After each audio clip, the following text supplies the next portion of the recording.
Hi, welcome to Vanished Voices. We're your hosts. I'm Jenna. And I'm Shannon.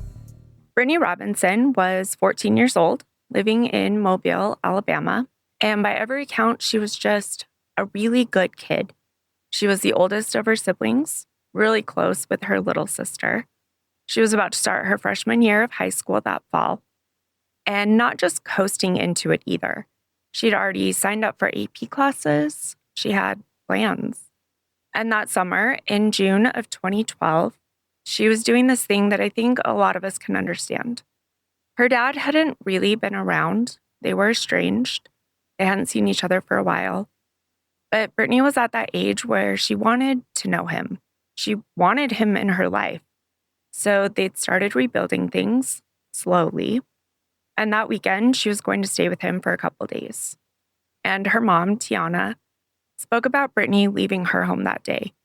And this stays with you. Brittany was heading out the door, all excited, the way you are when you're 14, you've got somewhere to be.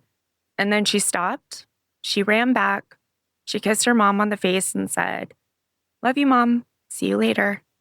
That was June of 2012. And that was the last time Tiana ever saw her daughter. Now, Brittany Shante Robinson was born on January 27th, 1998. She grew up right in Mobile. And the picture that everyone paints of her is pretty consistent. She was friendly, outgoing. She was the kind of kid that had a lot of friends. Her mom would later say that after she went missing, Brittany's friends were calling the house constantly, like every day. "Miss Tiana, have you heard from Brittany? Have you seen her?" And that was the kind of kid she was. People noticed right away when she wasn't around, and they worried about her. And like I mentioned, she's the oldest and especially close with her younger sister. She had her whole future ahead of her. She was about to start as a freshman at Murphy High School. And she was excited for those advanced placement or AP classes. She's described as someone who had ambition, who took school seriously, and was always thinking ahead. One small thing that becomes important later, Brittany had pretty severe asthma. She needed her medication, and that's the kind of detail when you're a parent and your kid is out of reach, sits in your mind constantly. So she took an inhaler with her wherever she went. Okay. Always. And then there's her dad. His name is Demetric Hooper. Now, Brittany and her father didn't have a relationship for most of her life. He'd been in and out. There were struggles there, things that we'll get into.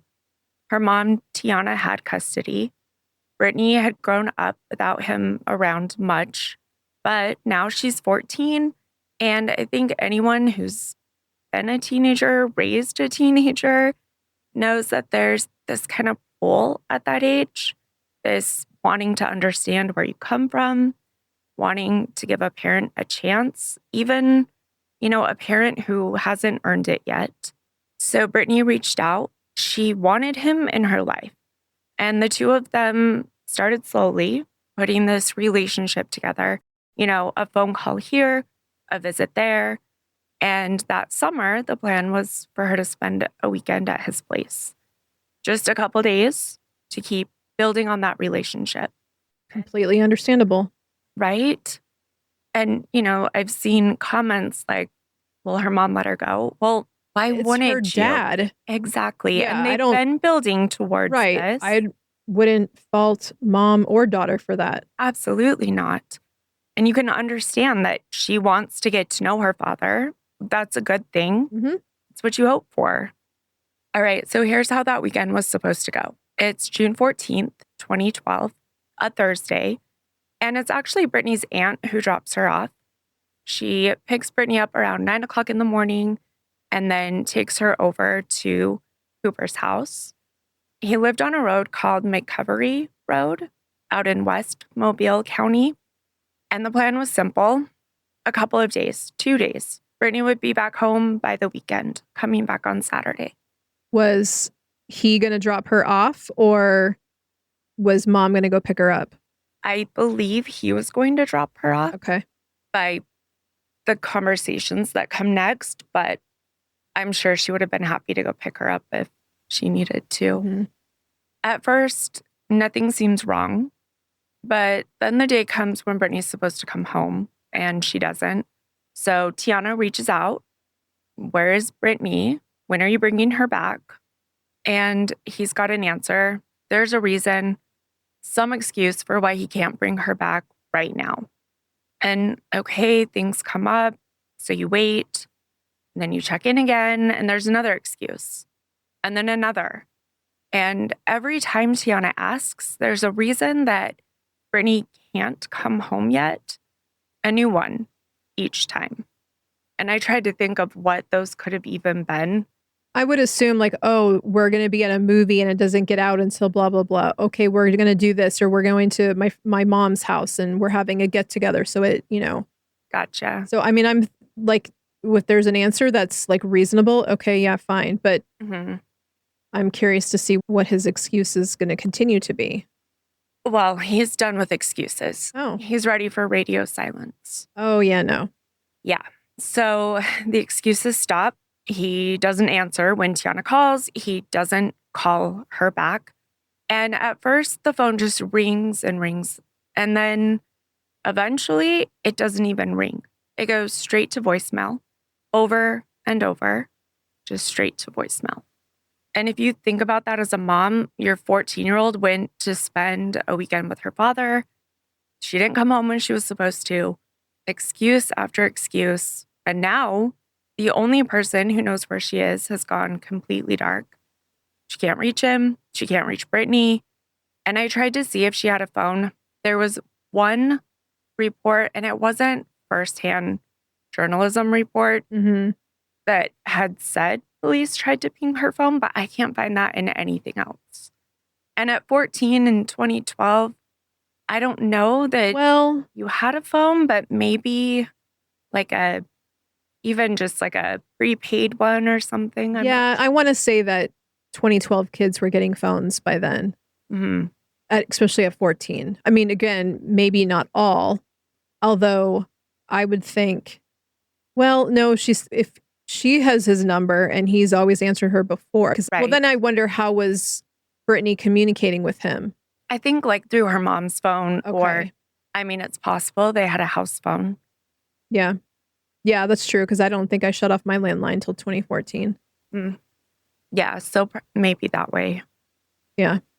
It's a different... Yeah, because I'm like, I know I used it less and less by then. But yeah, and I want to say it was probably 2011. Oh yeah, I think that's when I upgraded to an iPhone. So then that really became my main method of communication. Right. But yeah, when I still used my flip, I think I was still using the landline. When Tiana gets silence, she does the only thing she can. She calls the police and she reports her daughter missing. Did she try to go out to his house? I also tried to find that. And there's nothing in the reporting that says that she went there. And as I was looking into it deeper, it's like, well, he is on private property and it is his, but I don't care. I know. I know. I feel like, granted, knowing that her aunt took her to his place to drop her off. Well, yeah, so clearly they know. Yeah, I don't know. I think my first instinct would have been to just go out there myself. Yeah, before calling the police. But again, I don't know their history. Exactly. That plays a huge role in it. The fact that he's been not really involved in her life, maybe the first, and again, she probably knows why. Maybe the cops are really the right first step. And he does have a record for domestic violence. I'm not sure if that was prior to this or after this. Okay. But it is. So that was something I thought of too. Yeah, why you would go to the police before trying yourself. Right. Police go out there. It's empty. He's gone. Wait, what? Yep. House is empty. He's nowhere to be found. Empty as in like not even furniture empty, or just no one's home? Empty as in I don't think there was a lot there to begin with, and he's gone. So not like fully cleaned out, like vacant, but oh wow, it's like locked, shuttered, like he's out. Okay, so now we're thinking it's potential parental kidnapping? Yes. I tried to look on if there was an Amber Alert when they went out there, And there was no Amber Alert issued for her. There's a specific legal reason for her. There's a specific legal reason for this. So Is that Alabama, because they didn't like have his car information or whatever? no, they don't consider a child who's been taken by a parent an abduction. They consider it Custodial interference. exactly. And for Alabama's Amber Alert system to be triggered, the It has child to be a has stranger? to have been abducted by a stranger and in danger of serious bodily harm or death. What? And they didn't know if she was in danger, and it technically is her bio dad, so no Amber Alert, which is Okay, that doesn't make any sense. infuriating. When you know that, 90% of the time when a child goes missing, it's generally a family member? And just because it's a family member doesn't mean they're safe. No, it generally means they're not, because why are they having to Exactly. kidnap them? Right. So, And considering there's no custody arrangement between them, I think that would be another reason too. that's what I was thinking. When you don't have, his 2 days and your Right. 5 days or whatever. There's no parental agreement for Exactly. custody. You have no custody, so why does it matter Right. That should if you're her be bio dad or not? no. That should be an Amber Alert. That's crazy.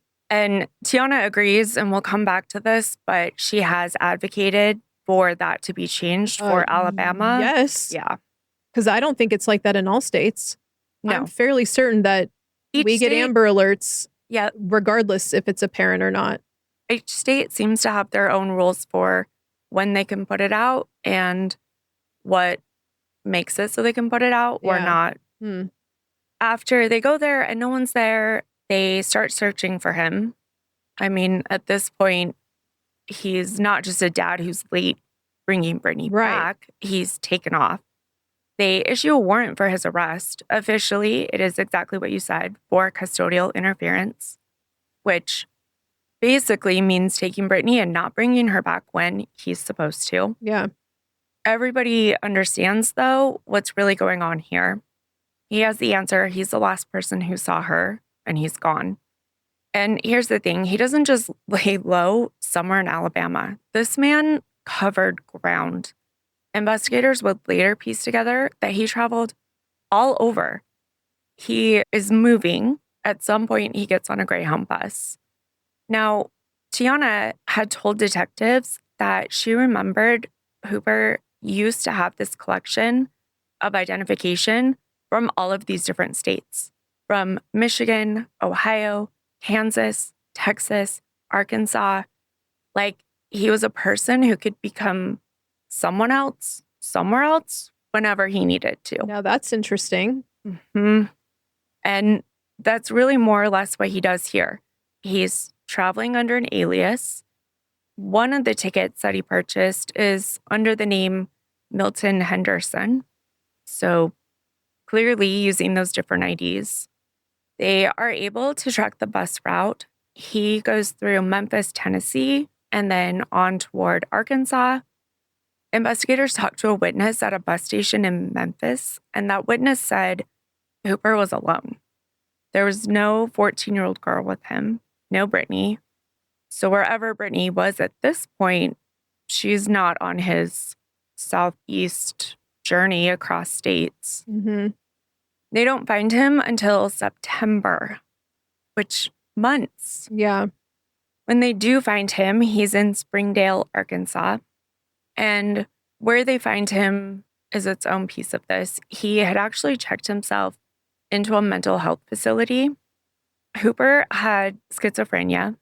It wasn't new.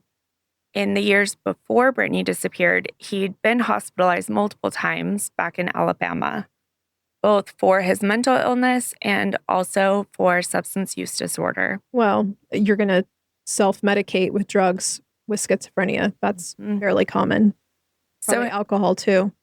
Him being at the treatment facility in Arkansas definitely wasn't out of the blue, but Brittany wasn't with him. So he shows up at this facility hundreds of miles from home, no sign of Brittany. And then there's what he had on him. So I'll just tell you what was reported here When they took Hooper into custody, he had some of Brittany's belongings, including her pink iPod. He also had with him knives and rope. It's an odd thing to bring to a mental health facility. And to travel with, like, say you're traveling with a duffel bag or a backpack and you can only take so much, that's what you choose. Mm-hmm. Now, he doesn't go quietly when they come to arrest him. And he does have prior arrests for domestic violence, for assaulting a police officer. When they come to arrest him in Arkansas, he fights them violently, and that is added to his charges. How long had he been at the mental health facility? Because I'm wondering if he was able to get some treatment, they get him on meds or anything, or is this him checking in triggered his name? I feel like it's that one, him checking in. So there was no triggered. treatment. Yeah. And maybe there was a few days or a week, but it wasn't most of the time that he was gone. Yeah. And now here's where it gets frustrating and where this case starts to become the thing it would stay for over a decade. Everything that looked wrong here, the running, the alias, the empty house, everything he was carrying with him, police didn't have what they needed. They didn't have Brittany, and they couldn't prove what, if anything, he'd actually done to her or with her. So they charge him with what they can, custodial interference, and also assaulting a police officer. And that is where it sits. Early on, there are searches. There's an organization called Class Kids. They do searches for missing children. And they come out, they go through the woods, everywhere in the area. I did look up that McCovery Road, and it's quite a ways outside of Mobile. And I mean, you've got wooded areas everywhere. Oh, yeah. You have rivers, lakes, or ponds. Yep. I mean, not a lot out there except open land. Like, that's where you see a lot of those, remember from Final Destination with the logging trucks? You see a lot of those out there. That is. And it's funny, ever since that movie, you like, stay away. Even when I've seen that movie. I know PVC poles or anything like that. Yes. I don't know, but those giant trees in the back just hit a little different. Ooh, yes, they do. They search all around this area. They're looking for anything that doesn't belong, anything out of place, piece of clothing, anything at all that could tie back to Brittany. And they find nothing. Tiana's giving interviews that summer, and you can hear it in her words. She says everything they've done has run into a dead end. It's frustrating. It's upsetting. She's trying to take it one day at a time. She says in her interview, she's leaning on God and her family to get through it, and still hoping every single day that there's some breakthrough. Yeah. Now, meanwhile, the legal side. So remember, all they could charge Hooper with was the custodial interference. So they arrest him 2012, and in 2014, and he's been in prison this whole time, he pleads guilty to that.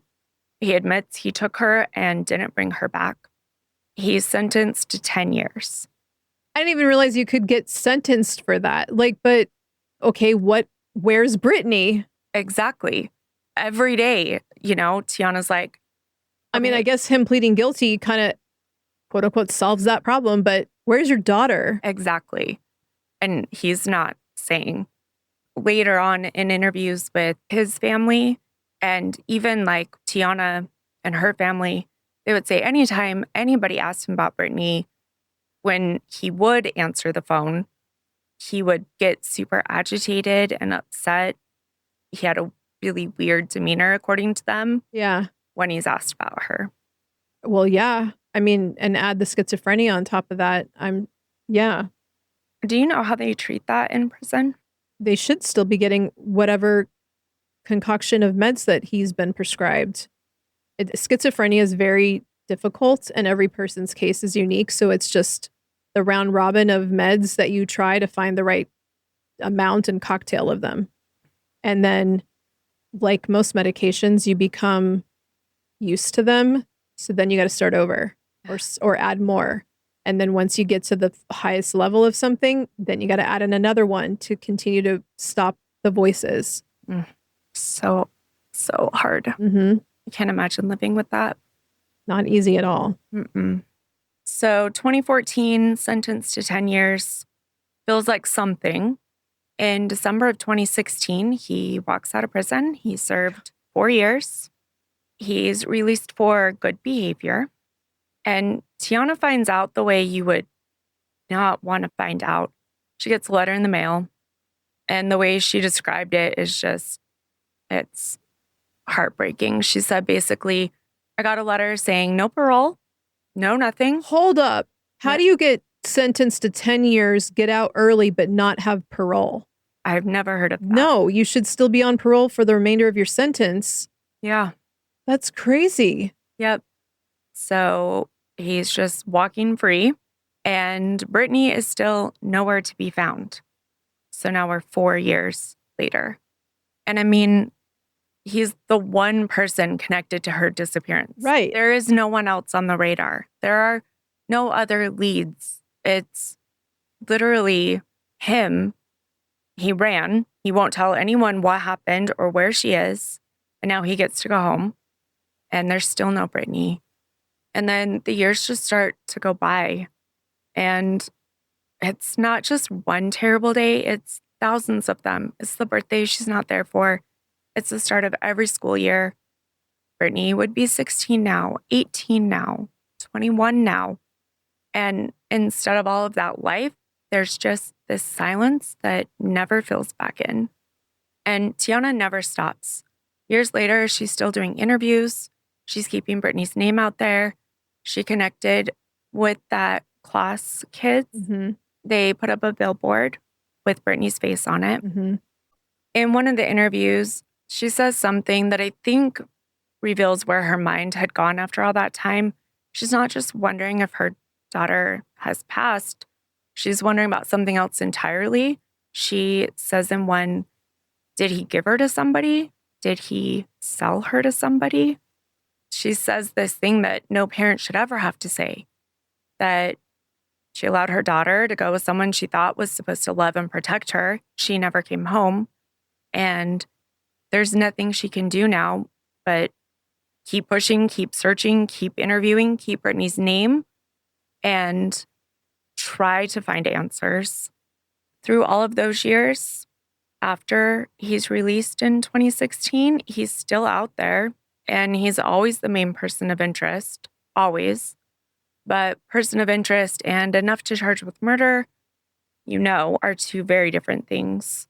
The police just did not have enough. They didn't have a crime scene. They didn't have a murder weapon. They had not been able to find her body. They had no physical evidence tying him to her death. Just this mountain of suspicion. I mean, have they even interviewed him, talked to him? I mean, is this they did and just hasn't been released type thing?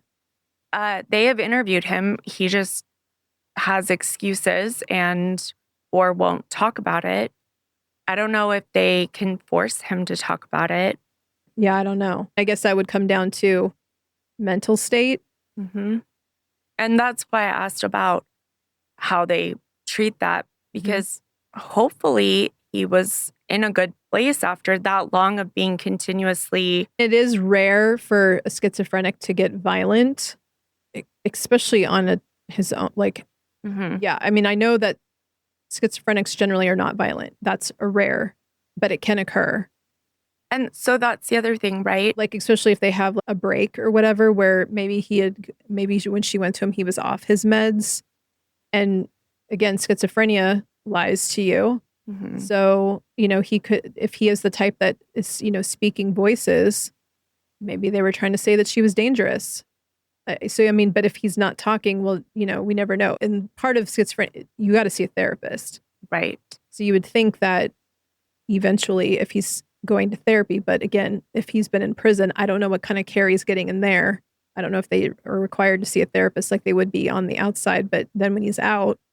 But wouldn't you think if they're releasing him 6 years early for good behavior? That means he's fully medicated and is not showing signs of being harmful to himself or to others. Right. Which, once you get to that point, that's when you think maybe he would talk. Right. And then, again, I don't know if it's not something he can remember. Mm. Yeah, I don't know about that one. Because I mean, yeah, again, it's very rare for schizophrenic to get violent, but I don't necessarily think they necessarily go into a fugue state either. So That's one of the things that comes up is motive. yeah, They don't have any of those things we mentioned, and they can't even come up with a motive for it. well, and when they went to the house, did they crime scene tape it and search it looking for foul play? I'm not sure about that. They said that the police fully searched the home Okay. and the surrounding areas. And there are some things that they found that we'll talk about. So they did search it pretty good. But clearly they didn't find evidence of a crime. And that's the thing. It feels different when they're searching for a missing person Yes. versus like a crime scene, like you said. Yes. For years, this is how it stays. At the end of 2023, Hooper gets arrested again, not in Alabama and not connected to Brittany. This time he's in Oklahoma. He's picked up on completely unrelated charges, burglary, and assault with a dangerous weapon. So he's sitting in a jail cell in Oklahoma City. And I don't know exactly what shifted behind the scenes in Mobile, whether somebody took a fresh look at the file, whether there was pressure from advocates and community, family members, whether it was just that enough time had finally passed. And it kind of felt like it's that one the most, where now it's been 11 coming up on 12 years. There's been no sign of Brittany, no sightings. Mm-hmm. But in February of 2024, while he's still locked up in Oklahoma, they take the case to a grand jury back in Alabama, and they indict him for murder. And to talk a little bit more about what this charge was built on, the district attorney, a man named Keith Blackwood, didn't hide the problem. I mean, he said outright they didn't have a body. They never had a body. He straight up acknowledged that prosecuting a murder with no body is really hard. His argument essentially was what we just said. The passage of time itself was the evidence. I mean, I fully support that argument. I think that more people should use that one. Agreed. Just because you can hide something really well doesn't mean you she should get wasn't away with it. An adult with means Exactly. to go missing. She Yes. was 14 years old. Exactly. So, and she was clearly with you, and then you ran. Right. And then I'm not really buying. I get why her mom went to the whole human trafficking part, but that just doesn't seem viable here either. There's one more piece of that I'll tell you in a second. But I agree. I don't see how you could get away with that when they're looking everywhere for him and for her all over. Yeah. The DA said after 12 years, no sightings, no contact, the only reasonable conclusion was that Brittany was dead, that she hadn't run away. She has no reason to run away. And that Hooper was the only one who could possibly be responsible. So they extradite him back to Alabama. And in the spring of 2025, it does go to trial. The trial is short. We're talking 5 days. After 13 years, this whole thing plays out within one business week, basically. Here's what the jury heard. Brittany's sister and her aunt got up and testified. They described how Hooper would react when the subject of Brittany would come up. So we mentioned agitated, defensive. The way the family read it was like a man with something to hide. Agreed. Then you had 3 retired law enforcement officers testify. They talked about physical evidence. And this is where it gets honestly heartbreaking because of how close it all sounds. And then it all evaporates. There was a controlled burn done at some point, and in it, investigators... Like on his property? Mm-hmm. Investigators found a burned cell phone and a shovel. So with those 2 things, your brain immediately goes somewhere, right? But they couldn't prove that he had even done the controlled burn. They couldn't prove it was his phone or someone else's. Same with the shovel. The officer, and side note, I don't even know why they're bringing these things up during trial, but The officers testified that they found bones on a dirt road that led to a clay pit not far from Hooper's home, which when you hear that, your stomach drops, except then they point out the bones got tested and they were animal bones. So I don't know. I do feel like they were pointing to something saying they were planting ideas while acknowledging they weren't real. It is odd. Yeah. I also think there was a part of them that thought the testing was wrong. But I don't know. I read that in some of the reporting, but I can't figure that one out. Yeah. And then they talked about finding hair in a bird's nest, which for a moment sounds like some trace of Brittany. They test it. It's not human hair. It's from a wig. So I don't know if they're trying to say she had some kind of clip-in extensions or something, but they didn't connect that to anything. It is weird. Mm-hmm. Every single thing that looked like it might finally be the break, when they test it, it turns out to be nothing. There is one thing, though. Prosecutors brought up a phone call. Back when Hooper was on that bus running, he had called a cousin, and the cousin tells him, hey, police are asking about you, about your daughter. They want to know if she's safe. And according to prosecutors, Hooper's response to this was, okay, cool beans. It's not even answering the question. No. It's like, okay, great. I'll stay away longer since you're telling me they're looking for me. I don't want anything to do with that. It's such a blasé response. Cool beans. The defense had an answer for all of it, and their answer was simple, and legally, it was strong. Their lead attorney and his co-counsel, they basically said, where's the proof? You have no body. There's no murder weapon. Those weren't bones that come from her. The hair was from a wig. You have not actually shown that Brittany is deceased, let alone that he's the one that did it. I think they've shown that Brittany is deceased, again, by the passage of time. And like you pointed out, I agree that you have no way to connect that he's the one that did it. Right. Although, again, his behavior is concerning. His behavior. Now enter his mental illness. And again, you have to take into account that that could be why his behavior is concerning. Right. Or strange or different. And exactly like you pointed out, she was 14. Right. She's not leaving on her own. No. They also have not had any sightings of her except for one that's discredited that we'll get to in a second. And then no one else can confirm that when he took off, they were in custody of Brittany. They haven't been able to place her anywhere except his house. There's no sightings of her leaving. There's no family or friends that say, oh, he dropped her and then he left. Even if they're lying to cover for him, there is none of that. So she was with you, she disappeared, and she's been gone for 12 years. Right. Where is she? Exactly. The defense also pointed out what we suggested a bit ago, no motive. And the only thing ever gestured at was his mental illness, which isn't a motive. No. So, closing statements, it goes down to the jury on June 9th, 2025, which, keeping in mind, the last day she was seen was June 14th, 13 years earlier. The jury comes back not guilty. So he's acquitted of murdering Brittany. And just like that, he no longer faces any charge at all. They process his paperwork and he walks out a free man. The DA. And double jeopardy applies, so you can never be charged with it again. So now he can freely say what happened and doesn't matter. Yeah. So please do that.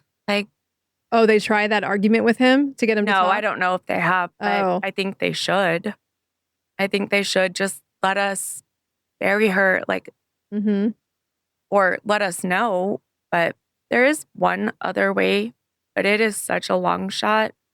There is the possibility that he could get federally tried, but it takes so much to get to that Wouldn't they have to prove point. that he took her out of state lines too?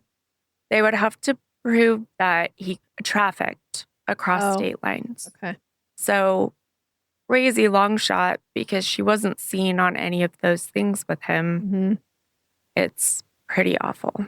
Oh, the other thing is if whoever took her or did something used interstate communication tools like phones, emails, or the internet to facilitate the crime, then federal law can apply. Like theoretically, if prosecutors could prove he used his phone to coordinate something across state lines, Mm-hmm. it's very out there. But really, I think at this point, double jeopardy, he's not going to be tried again. Yeah. The DA said afterward that he was disappointed, but he stood by the decision to bring the case. He said that Brittany's case mattered. It was worth fighting for. And I believe him. I think he also thought we don't have anybody else we're looking at. We don't see a path to getting more evidence at this point.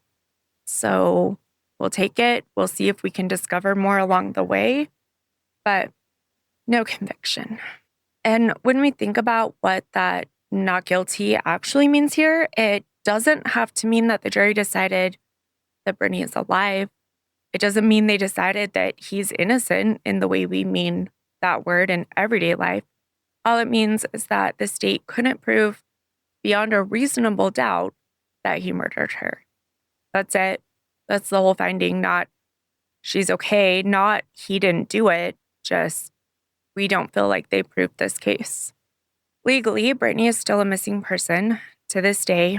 We'll link to the Charlie Project she's listed on and NamUs. She's still listed in all of those databases as missing. Her case never closed. There's no body, no conviction. But the part that gets me really is that there's no other suspect. Yeah.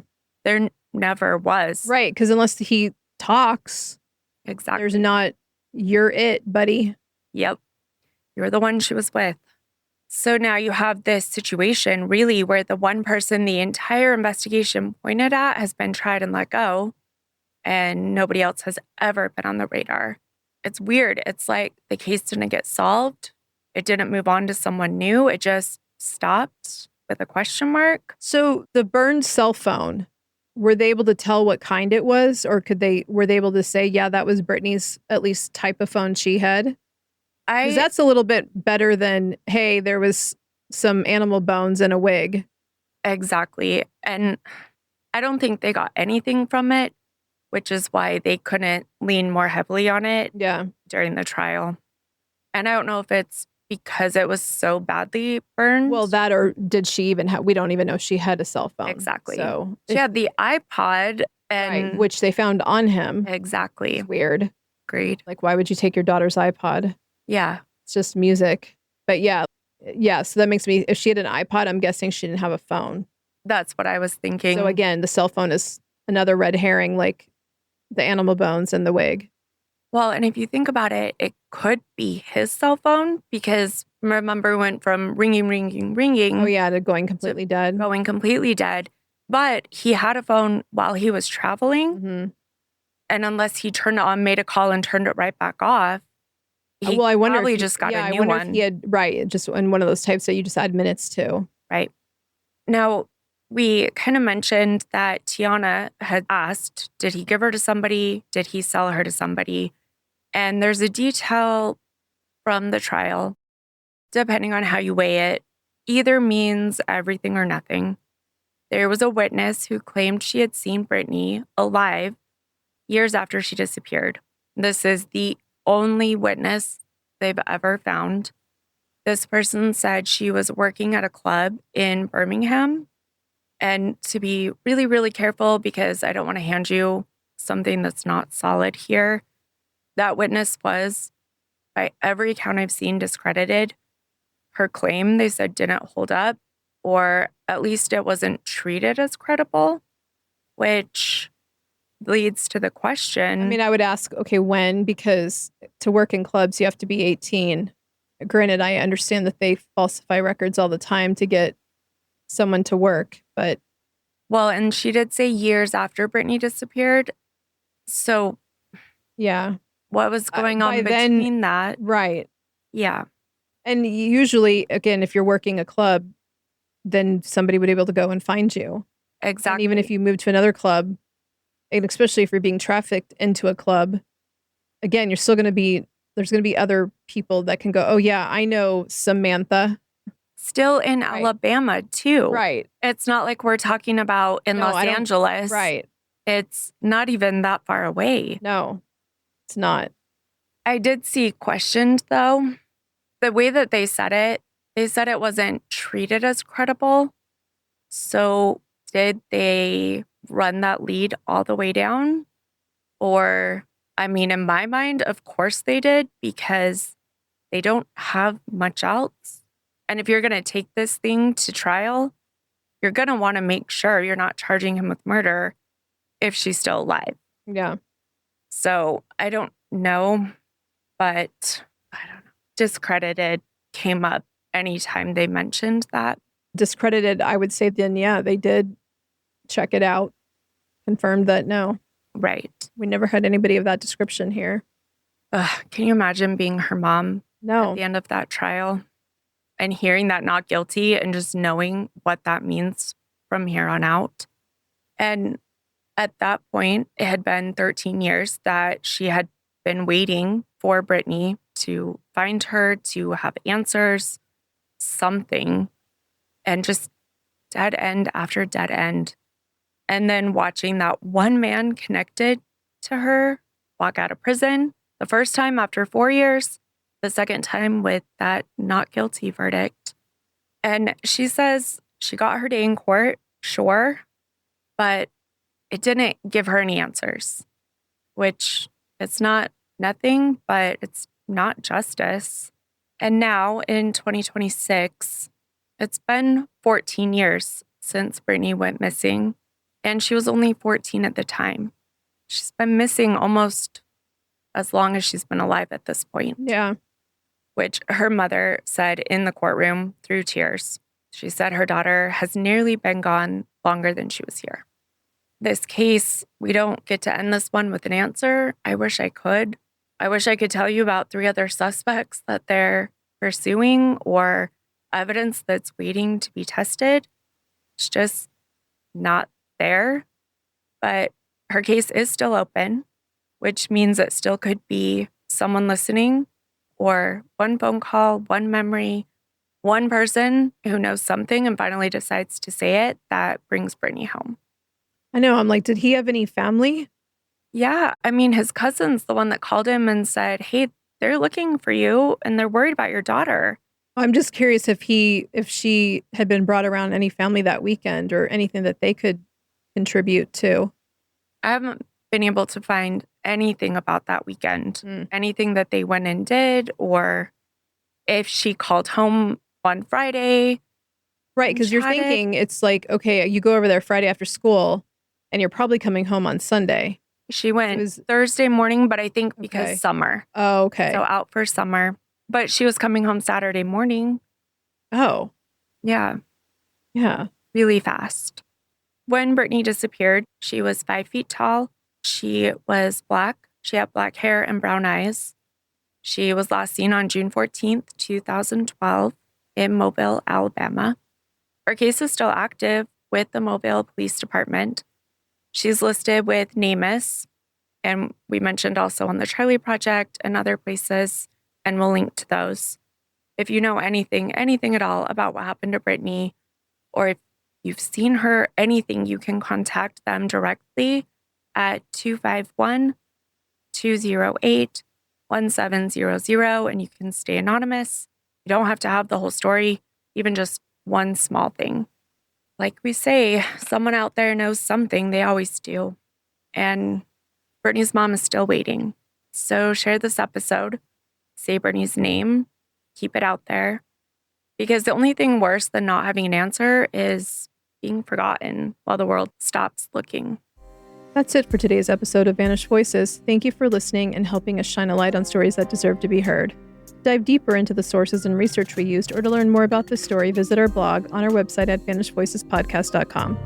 Let's stay connected. Find us on Instagram, TikTok, and YouTube at Vanished Voices Pod. If you found this episode meaningful, please consider leaving a review or sharing it with a friend. Your support helps keep these stories in the public eye and honors those who can no longer speak for themselves. You can find Vanished Voices on Apple, Spotify, Amazon, YouTube, or anywhere you listen to podcasts. And as always, refuse to let these voices vanish. Thanks. Bye. Bye.